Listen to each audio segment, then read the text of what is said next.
намаз оқитын кейбір бауырларымыз, кейбір қарындастарымыз тек қана осы діни білім ғана қалу керек деген бір жаңсақ оймен жүреді. Діни жақтан әйтеуір Құран оқып үйрене алсам болды, хадис түсінсем болды деген нәрсе жоқ. Біздің дінімізде шындығында білім ғылымға талпынуға шақырады. Химия болсын, биология болсын, география болсын, тағы да қандай зерттеу жұмыстары бар, сол жағынан енді айналысқан болса, осы бір отанына тигізген пайдасы деп білеміз.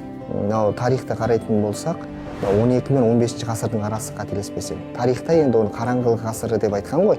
Бірақ ислам дәуірін қарайтын болсақ, ол жер алтын ғасыр деп аталады. Золотой век исламы деп аталады. Мұсылмандардың үлкен ғалымдары шыққан.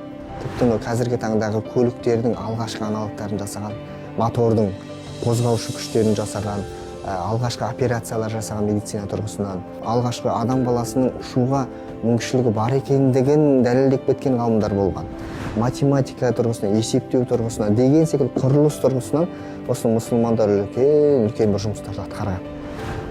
Енді қарайтын болса, осы бір тұлғалар біздерге үлкен үлгі ғой. Қазіргі таңдағы мұсылман қауымына, қазақ еліне үлкен үлгі.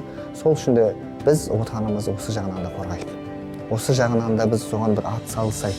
Білім тұрғысынан да, жаңағы ғылым тұрғысынан да, рухани тұрғысынан да, сосын жанашырлық тұрғысынан да. Және де дінімізде осы бір әркімнің өзінің туған жерін қастерлеу керек, туған жерін қорғау керек, туған жерінің қасиеттілігін сезіне білу керек дегенге шақырады.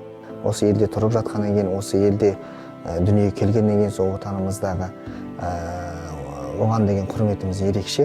Барша елді осы мерекемен құттықтаймыз. Және де Алла тағала отанымызға тыныштық берсін дейміз. Тәуелсіздігіміз баянды болсын дейміз.